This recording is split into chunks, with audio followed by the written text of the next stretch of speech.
Gadis miskin korbankan nyawa demi anak orang kaya. Pak Arif, kalau sejak awal saya melompat ke sungai karena mengharapkan uang ini, berarti niat di dalam hati saya sudah salah. Saya ikhlas menolong Nisa karena saya membayangkan bagaimana jika anak ini adalah adik saya sendiri. Kalimat itu meluncur begitu tenang dari bibir Ratih, seorang gadis miskin berhijab lusuh yang tubuhnya masih gemetar hebat dan basah kuyup akibat gulungan arus sungai yang ganas. Di hadapannya berdiri seorang konglomerat terkaya di kota yang tertegun, membisu, menatap tumpukan uang puluhan juta di tangannya ditolak mentah-mentah. Seluruh pengawal berjas hitam di tempat itu saling berhadapan, seolah tidak percaya dengan apa yang baru saja mereka saksikan. Bagaimana mungkin seorang gadis yang bahkan tidak punya uang untuk membeli makan esok hari bisa memiliki harga diri setinggi langit dan hati semurni malaikat? Semuanya bermula dari sebuah fajar di pinggiran Sleman yang mengubah garis takdir mereka selamanya. Assalamualaikum sahabat Pagar Cerita. Allahumma sholli ala Sayyidina Muhammad. Bagaimana kabar Anda hari ini? Semoga selalu dalam keadaan sehat dan penuh kebahagiaan. Sebelum kita menyelami kisah yang sangat menyentuh hati ini, coba tulis di kolom komentar dari daerah mana saja Anda sedang menyaksikan video ini. Jangan lupa juga untuk klik tombol subscribe, like, dan share channel Pagar Cerita sekarang juga, agar Anda tidak ketinggalan kisah penuh makna lainnya. Semoga Anda semua yang sudah mendukung channel ini selalu diberikan kesehatan yang prima, keselamatan dimanapun berada, dan dilimpahkan rezeki yang berkah serta mengalir tanpa henti. Amin, amin, ya Rabbal Alamin. Mentari pagi baru saja memunculkan sinarnya dari balik deretan pepohonan hijau di pinggiran Sleman, Yogyakarta. Udara subuh itu terasa sangat dingin, menusuk hingga ke tulang. Embun-embun pagi masih betah menempel di daunan dan di atas atap rumah-rumah warga yang berdiri rapat di sepanjang gang kecil pedesaan. Di salah satu rumah yang sangat sederhana, rumah berdindingkan papan kayu yang sudah mulai lapuk dimakan usia, seorang gadis muda telah terbangun jauh sebelum fajar menyapa dunia. Namanya Ratih, usianya baru 24 tahun. Di mata warga desa, Ratih dikenal sebagai sosok gadis muslimah yang sangat ramah, santun, dan pekerja keras. Jilbabnya selalu rapi dan senyumnya tidak pernah lepas dari wajahnya yang teduh. Meski hidup dalam himpitan ekonomi yang mencekik, Ratih tidak pernah sekalipun mengeluh. Setiap hari, kehidupan Ratih dimulai ketika azan subuh berkumandang. Setelah menunaikan sholat subuh, langkah kakinya langsung bergegas menuju dapur kecil yang berasap. Di sana, ia membantu ibunya, Ibu Rahma, menyiapkan adonan rempeyek dan keripik tempe tradisional untuk dijual hari itu. Pagi ini, Ratih menggunakan gamis berwarna hijau muda dipadukan dengan jilbab instan berwarna krem sederhana. Bagian itu sudah pudar warnanya, sudah dipakai berkali-kali, namun tetap bersih, wangi, dan rapi. Bagi Ratih, kemewahan bukanlah segalanya. Kebersihan dan kehormatan jauh lebih berharga daripada pakaian mahal. Ibu, Ratih berangkat jualan dulu ya, ucap Ratih dengan suara lembut sambil meraih tangan ibunya lalu menciumnya dengan penuh takzim. Ibu Rahma tersenyum. Wajah parubaya itu tampak sangat pucat, gurat-gurat kelelahan dan penyakit kronis yang dideritanya bertahun-tahun tidak bisa disembunyikan. Hati-hati di jalan, nak. Jangan terlalu capek, bisik Ibu Rahma dengan suara yang bergetar lirih. Iya Ibu, insya Allah hari ini dagangan kita habis semua. Ibu tenang saja ya. Jawab Rati menyemangati sang ibu. Rati kemudian menata puluhan bungkus keripik tempe dan rempeyek ke dalam keranjang besar. Keranjang itu diikat kuat-kuat di atas boncengan sepeda tua, sebuah sepeda jengki usang peninggalan almarhum ayahnya. Sepeda itu sudah sering rusak, rantainya longgar, remnya blong dan catnya sudah mengelupas di sana-sini. Namun, sepeda tua inilah yang menjadi saksi bisu perjuangan hidup mereka. 5 tahun lalu, sang ayah meninggal dunia akibat kecelakaan kerja yang tragis. Sejak detik itu, dunia Rati berubah total. Impiannya untuk melanjutkan kuliah harus dikubur dalam-dalam. Rati memilih mengorbankan masa mudanya demi menjadi tulang punggung keluarga. Demi membelikan obat ibunya dan menyambung hidup dari hari ke hari. Namun tidak sekalipun Rati menggugat takdir. Bagi Rati, setiap ujian adalah tanda kasih sayang Allah untuk menguatkan hatinya. Suara bel sepeda tua Rati memecah keheningan jalanan desa. Sepanjang jalan menuju kota, Rati dengan ramah menyapa setiap tetangga yang ia temui. "Selamat pagi, Pak. Mari duluan," sapa Rati hangat. Rati, pagi, Nduk. Semoga dagangannya laris manis ya hari ini," sahut seorang warga. "Amin, terima kasih banyak," jawab Rati disertai senyuman terbaiknya. Keramahan Rati adalah magnet bagi para pembelinya.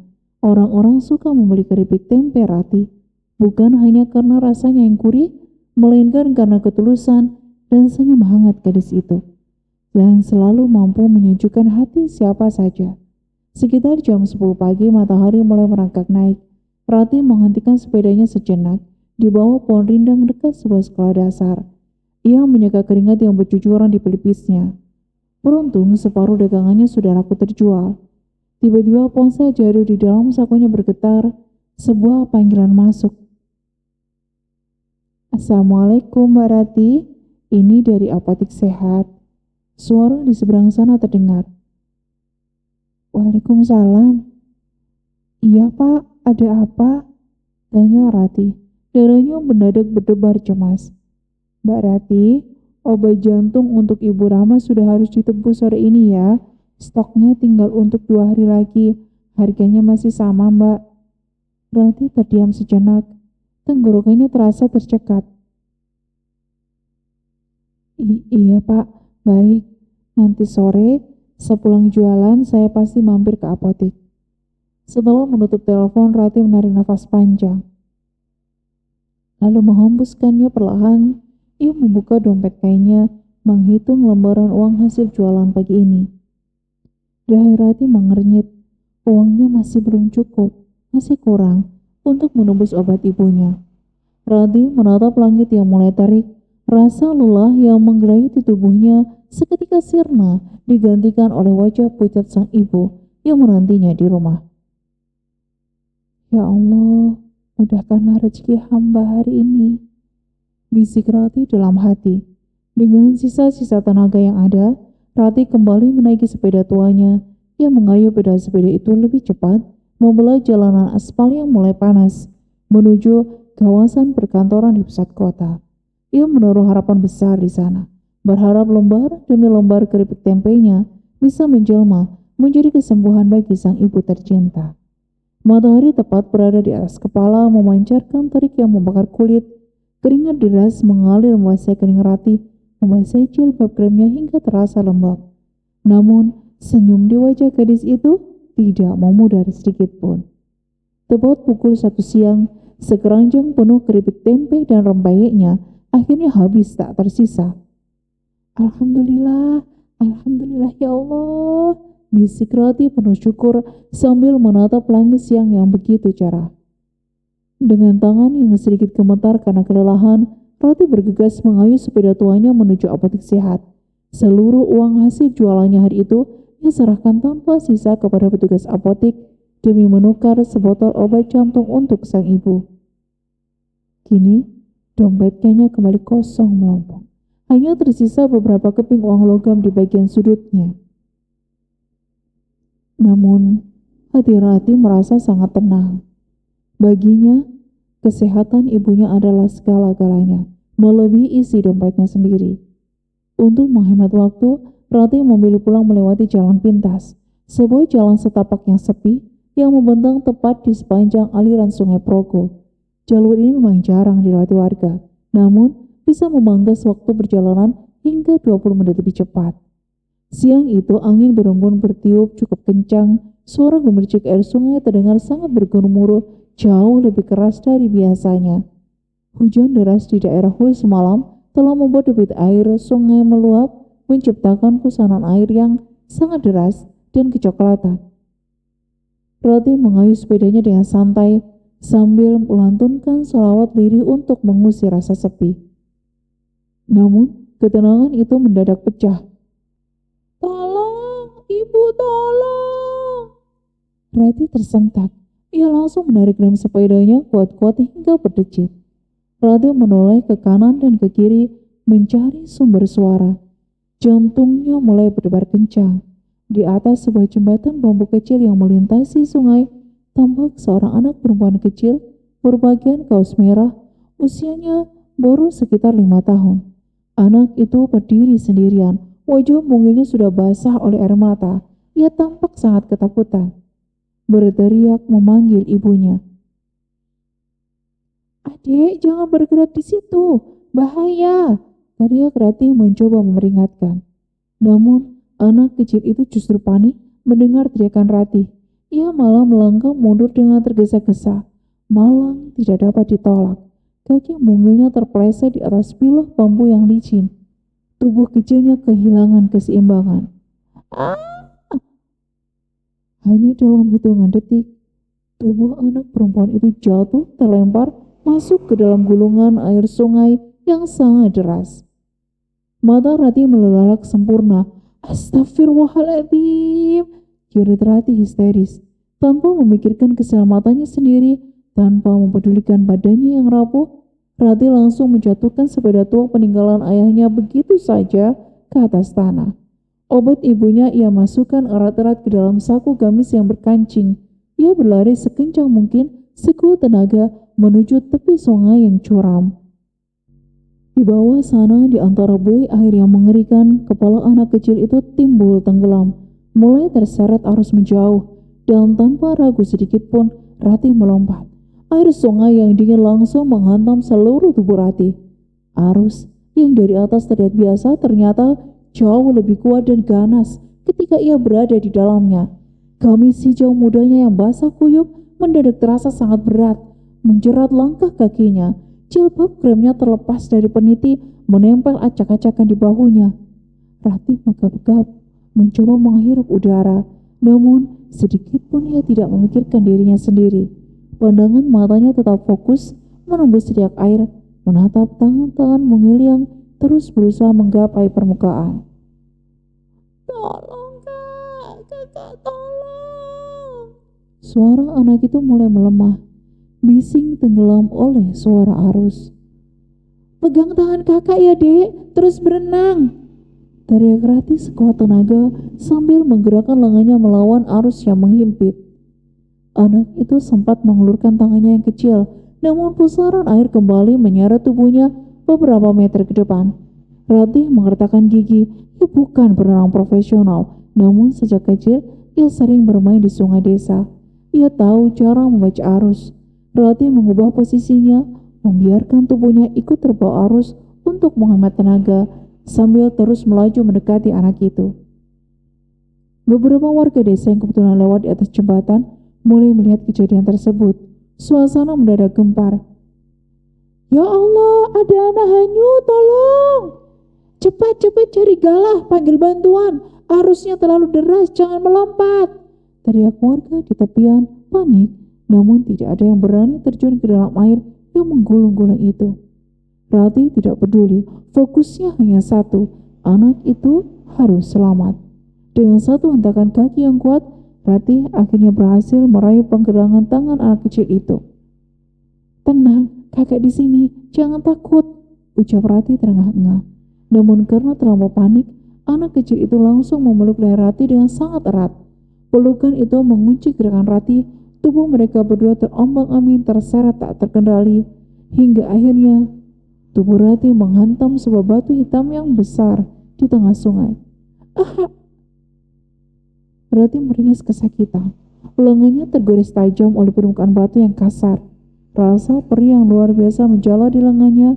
Darah segar mulai keluar, mengalir, dan langsung memudar bercampur dengan air sungai. Namun, cengkraman tangan Rati pada tubuh anak itu justru semakin kuat.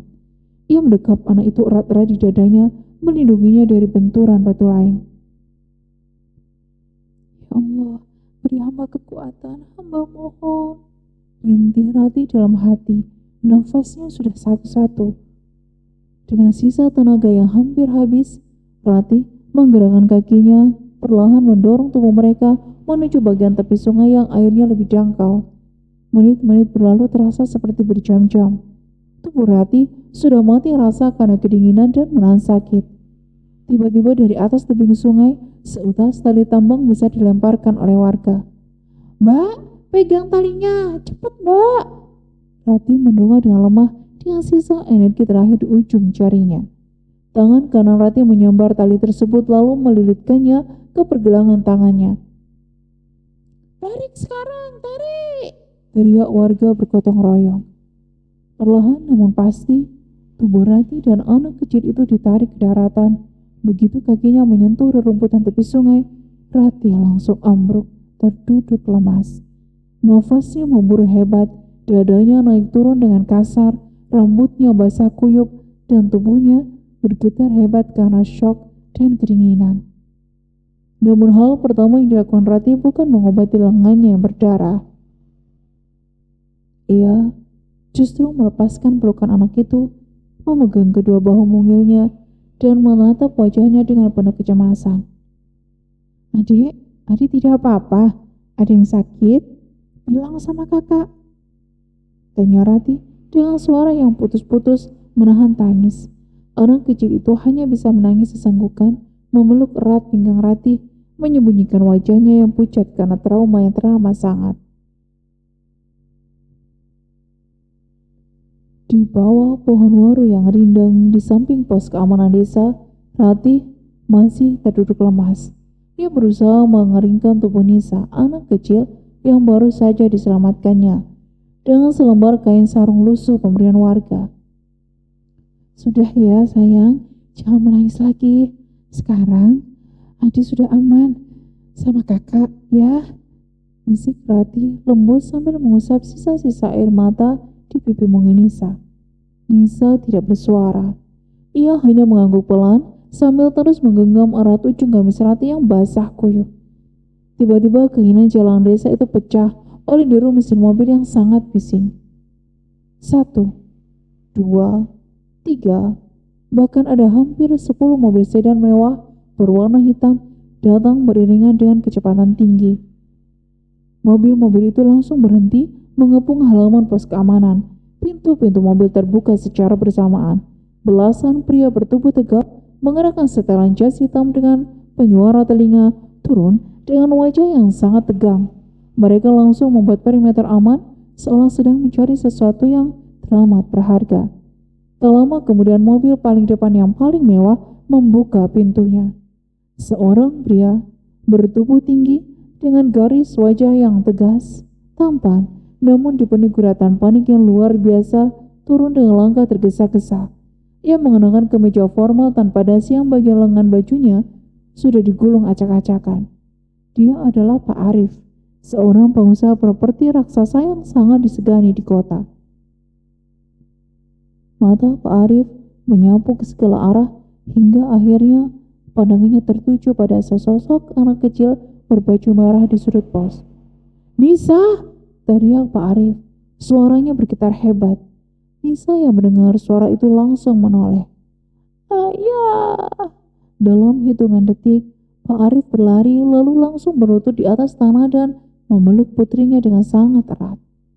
Pria berwibawa yang biasanya dingin dan tak tersentuh itu kini menangis terisak. Bahunya naik turun mendekap tubuh Nisa seolah takut kehilangan putrinya untuk kedua kali. "Maafkan ayah, nak. Maafkan ayah. Ayah hampir gila kehilangan kamu, bisik Pak Arif dengan suara serak. Rati yang menyaksikan pemandangan itu perlahan memalingkan wajahnya. Dadanya terasa hangat sekaligus haru. Tugasnya telah selesai. Seorang anak telah kembali ke pelukan ayahnya yang penuh kasih. Dengan sangat pelan agar tidak mengganggu momen sakral tersebut, Rati mulai mengemasi kantong plastik berisi obat ibunya. Ia bermaksud pergi diam-diam, berjalan kaki pulang ke rumah karena tidak ingin merepotkan siapapun. Namun baru 2 langkah Rati berjalan, suara kecil Nisa menghentikannya. "Ayah, jangan biarkan kakak penolong itu pergi," ujar Nisa sambil menunjuk ke arah Rati. Pak Arif seketika mendongak. Pandangannya langsung tertuju pada sosok gadis berhijab di hadapannya. Untuk pertama kalinya, tatapan mata mereka bertemu. Rati yang merasa menjadi pusat perhatian langsung menundukkan pandangannya dengan sopan. Pak Arif berdiri perlahan, ia berjalan mendekati Rati. Baru saat itulah ia menyadari kondisi gadis di depannya. Gamis hijau muda milik Rati robek di bagian lengan. Jilbab kremnya kotor terkena bercak lumpur sungai dan lengannya yang terluka masih terus merembeskan darah segar. "Maaf, saya Arif," ucap Arif, mengulurkan tangannya yang gemetar. Namun melihat tangan Rati yang basah dan terluka, ia menarik kembali tangannya dengan sangat sopan. Terima kasih banyak, karena Anda telah menyelamatkan nyawa putri tunggal saya." Rati tersenyum sangat tipis. Wajahnya pucat tampak begitu tulus. "Alhamdulillah Nisa selamat, Pak. Itu yang paling penting. Segala puji hanya bagi Allah yang mengerakkan saya untuk lewat di jalan ini."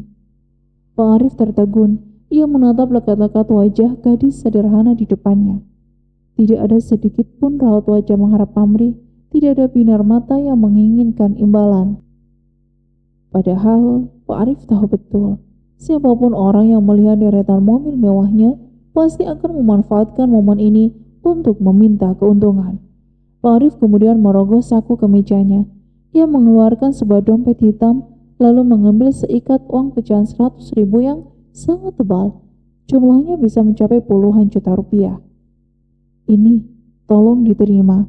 Ini tidak sebanding dengan nyawa putri saya, tapi gunakan ini untuk mengobati luka Anda dan sebagai tanda terima kasih saya," ucap Pak Arif menyodorkan uang tersebut.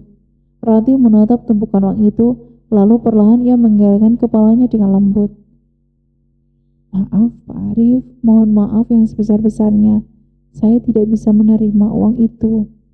Pak Arif mengenyirkan dahi, mengira gadis ini hanya sungkan. "Tolong, jangan ditolak. Jumlah ini tidak seberapa bagi saya, ambillah." "Benar-benar tidak bisa, Pak," jawab Rati. Suaranya tetap tenang, namun terdengar sangat tegas. "Kenapa? Apa jumlahnya kurang?" tanya Pak Arif. Nadanya mulai berubah heran. Rati menarik nafas panjang lalu menatap Pak Arif dengan tatapan mata yang sangat jujur. "Pak Arif, kalau sejak awal saya melompat ke sungai karena mengharapkan uang ini, berarti niat di dalam hati saya sudah salah. Saya ikhlas menolong Nisa karena saya membayangkan bagaimana jika anak ini adalah adik saya sendiri."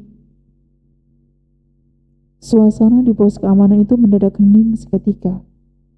Para pengawal berjas hitam yang berdiri di sekeliling mereka saling berpandangan dengan wajah tidak percaya. Mereka sudah bertahun-tahun mengawal Pak Arif dan mereka tahu betul banyak orang di luar sana yang rela menjatuhkan harga diri demi mendapatkan sedikit saja perhatian atau uang dari bos mereka. Namun hari ini di sebuah desa terpencil di pinggiran Sleman, seorang gadis miskin dengan pakaian basah kuyup menolak uang puluhan juta rupiah dengan cara yang sangat terhormat. Pak Arif perlahan menurunkan tangannya. Tumpukan uang itu kembali masuk ke dalam dompetnya. Untuk pertama kalinya dalam hidup, harga diri dan kekayaannya seolah tidak memiliki arti apa-apa di hadapan ketulusan seorang gadis sederhana bernama Rati. Rati kembali tersenyum sopan. "Kalau begitu, saya pamit pulang duluan ya Pak Arif. Nisa, kakak pulang dulu ya sayang." Pamit Rati sembari membalikkan badannya.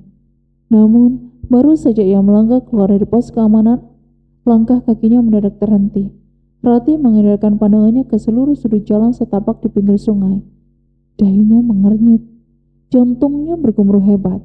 Sepeda tua jengki peninggalan almarhum ayahnya yang tadi ia jatuhkan begitu saja di atas rumput, kini sudah tidak ada di tempatnya. Kosong. Rati mulai panik. Ia berlari kecil, memeriksa kebalik semak-semak, menatap ke arah parit, namun sepeda itu benar-benar lenyap. Astagfirullah, sepedanya kok tidak ada? Gumam Rati dengan bibir yang gemetar.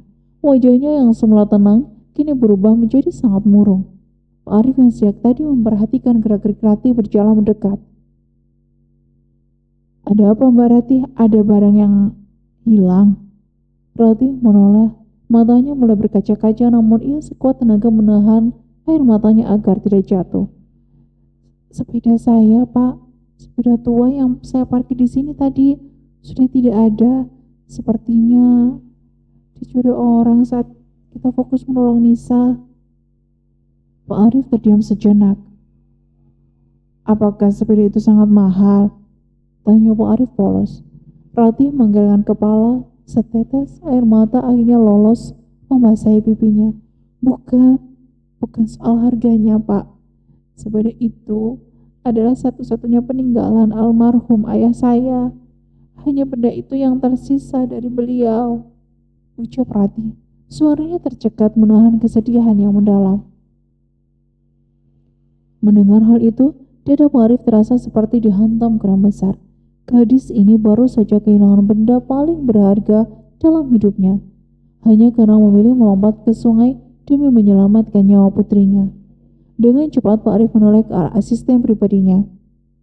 Dimas, kerahkan semua orang periksa CCTV jalan raya, tanya warga sekitar, cari sepeda milik Mbak Rati sampai ketemu. Perintah Pak Arif tegas. Baik Pak, jawab Dimas. Langsung bergerak cepat bersama para pengawal. Rati menghela nafas panjang. Ia menghapus air matanya lalu mencoba tersenyum ikhlas. Sudahlah Pak, tidak usah merepotkan orang-orang Anda. Kalau memang tidak ketemu, mungkin ini sudah takdirnya. Mungkin sepeda itu sudah bukan rezeki saya lagi. Pak Arif kembali tertegun. Bagaimana mungkin ada manusia seikhlas ini di dunia? Di saat orang lain akan mengamuk dan menuntut ganti rugi, Rati justru menerima kehilangan itu dengan lapang dada. Ketika Rati bersiap untuk berjalan kaki menuju jalan raya untuk mencari angkutan umum, tiba-tiba Nisa berlari kejar keluar dari mobil. Anak perempuan itu langsung memeluk kaki Rati erat-erat. Kak Rati, jangan pergi. Nisa mau sama Kak Rati saja. Tangis Nisa kembali pecah. Rati berlutut menyejajarkan tubuhnya dengan Nisa. Nisa, kakak harus pulang. Ibu kakak sudah menunggu di rumah, sayang. Nisa pulang sama ayah ya.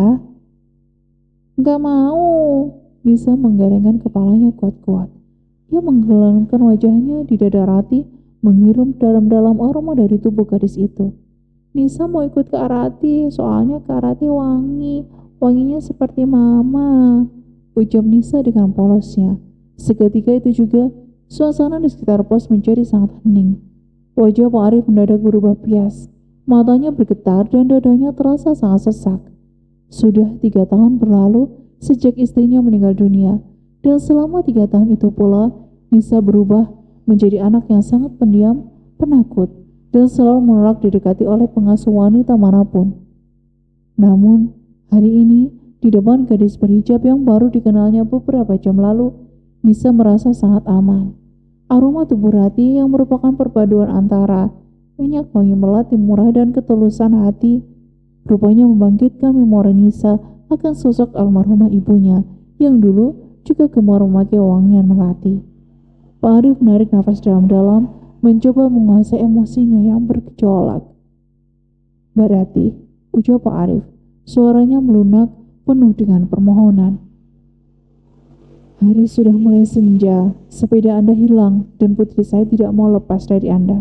Jika Anda tidak keberatan, izinkan saya mengantar Anda pulang sampai ke rumah. Rati, memandangi Nisa yang menatapnya dengan mata bulat yang berbinar penuh harap. Rati merasa tidak tega. Akhirnya dengan berat hati ia mengangguk pelan. Baik Pak, terima kasih, tapi rumah saya masuk ke dalam gang yang sangat sempit di pinggiran Sleman. Mobil besar ini mungkin akan kesulitan untuk masuk. Tidak apa-apa, sempit pun akan kita lalui, jawab Pak Arif, sambil membukakan pintu mobil mewah tersebut untuk Rati. Sepanjang perjalanan menuju Sleman, Nisa tertidur pulas di pangkuan Rati. Tangan mungilnya tetap menggenggam erat jemari Rati, seolah takut jika ia membuka mata, malaikat penolongnya ini akan pergi menghilang. Pak Arif duduk di kursi depan, diam-diam memperhatikan pemandangan dari kaca spion tengah. Hati pria dingin itu yang selama 3 tahun ini terasa kosong dan mati, perlahan-lahan mulai digerogoti oleh rasa hangat yang sudah lama tidak ia rasakan. Perjalanan senja itu tanpa Rati sadari menjadi awal dari takdir baru yang sedang digariskan oleh Sang Pencipta. Mobil sedan hitam mewah milik Pak Arif perlahan berhenti di sebuah pertigaan jalan tanah. Di depan sana membentang sebuah gang sempit yang hanya bisa dilalui oleh satu sepeda motor. Rati membangunkan Nisa dengan sangat lembut lalu berpamitan. Pak Arif bersikeras ikut turun menggendong Nisa, berjalan kaki menyusuri gang sempit itu demi mengantarkan Rati tepat sampai ke depan pintu rumahnya. Ketika sampai, langkah kaki Pak Arif mendadak terhenti. Ia menatap sebuah rumah kecil berdinding papan kayu yang sudah reot. Di dalam rumah yang remang-remang itu, tampak Ibu Rahma sedang terbatuk-batuk kecil di atas ranjang tuanya. Ya Allah, Rati, kamu kenapa nak?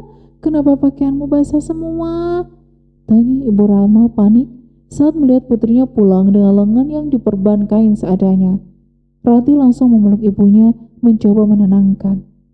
Rati tidak apa-apa, Bu. Tadi Rati habis menolong anak kecil yang tergelincir ke sungai. Ini anaknya sudah selamat, ucap Rati sembari menunjuk Nisa yang berdiri di samping Pak Arif. Ibu Rahma menatap Pak Arif dan Nisa bergantian. Air mata wanita tua itu langsung mengalir membasahi pipinya yang kerimut. Alhamdulillah, Alhamdulillah nak, ucap Ibu Rahma dengan suara bergetar. Ia mengusap kepala Rati dengan penuh kasih sayang. Meskipun hidup kita susah, jangan pernah lelah untuk berbuat baik ya nak. Ibu bangga sama kamu. Pak Arif yang berdiri di ambang pintu menyaksikan pemandangan itu dengan dada yang bergemuruh hebat. Di dalam rumah yang sangat miskin ini, di antara dinding papan yang bolong, ia justru melihat kekayaan yang paling sejati, kekayaan hati, ketulusan, dan rasa syukur yang tidak pernah ia temukan di istana mewahnya yang megah. Malam itu Pak Arif pamit pulang dengan sebuah keputusan besar yang telah bulat di dalam hatinya. Keesokan harinya, suasana di gang sempit tempat tinggal Rati mendadak gempar. Sebuah mobil bak terbuka datang, membawa sebuah sepeda jangki baru yang model, warna, dan bentuknya sangat mirip dengan sepeda tua peninggalan almarhum ayah Rati yang hilang dicuri. Di belakang mobil bak itu, mobil mewah Pak Arif kembali datang. Rati dan ibunya keluar rumah dengan wajah kebingungan. Pak Arif turun dari mobil bersama Nisa. Anak kecil itu langsung berlari dan memeluk erat pinggang Rati. Kak Rati, Nisa kangen, seru Nisa ceria. Pak Arif berjalan mendekat dengan senyuman hangat yang sudah bertahun-tahun tidak pernah muncul di wajahnya. Mbak Rati, ucap Pak Arif tulus. Saya tahu sepeda tua peninggalan almarhum ayah Anda tidak akan pernah bisa digantikan dengan uang. Oleh karena itu saya mencari sepeda yang berusaha persis sama dengan milik beliau. Mohon diterima, ini adalah hak Anda. Rati menatap sepeda baru itu dengan mata yang berkaca-kaca. Pak Arif, ini terlalu berlebihan. Belum Mbak Rati, ini belum seberapa, potong Pak Arif dengan lembut. Mulai Senin depan, saya harap Mbak Rati bersedia bekerja di perusahaan saya sebagai kepala divisi kemitraan UMKM kuliner tradisional, dan asisten saya sudah mengurus semuanya. Hari ini juga Ibu Rahma akan kita bawa ke rumah sakit utama di kota. Seluruh biaya pengobatan jantung beliau akan saya tanggung hingga sembuh total. Baga disambar peti di siang bolong. Ratih dan Ibu Rama langsung berpelukan dan menangis histeris. Mereka bersujud syukur di atas tanah. Ratih tidak pernah menyangka keputusannya untuk melompat ke dalam derasnya air sungai tanpa pamrih justru menjadi jalan yang dipilih Allah untuk mengangkat derajat keluarganya dan menjemput kesembuhan bagi ibunya tercinta. Ketulusan memang tidak pernah meminta bayaran di dunia. Namun, Allah selalu punya cara terbaik untuk membalasnya dengan takdir yang teramat indah. Nisa memegangi tangan Ratih dengan erat, dan dari tatapan mata Pak Arif yang teduh, Ratih tahu fajar baru yang penuh kebahagiaan kini telah terbit di dalam kehidupan mereka yang sederhana. Sahabat kisah bermakna, cerita ini mengajarkan kepada kita semua bahwa kebaikan yang dilakukan dengan tulus tanpa mengharapkan imbalan apapun tidak akan pernah sia-sia di hadapan Allah. Jangan pernah lelah untuk menolong orang lain, karena kita tidak pernah tahu bahkan kebaikan kecil mana yang akan berbalik, menyelamatkan hidup kita di masa depan. Jika kisah perjuangan dan ketulusan hati Ratih ini berhasil menyentuh lubuk hatimu, ketik hati di kolom komentar sebagai bentuk dukungan agar kita semua selalu melangkah dalam kebaikan. Jangan lupa klik tombol like, subscribe, dan bagikan kisah ini kepada orang-orang tercinta yang kalian sayangi. Sampai jumpa di kisah penuh makna selanjutnya. Wassalamualaikum warahmatullahi wabarakatuh.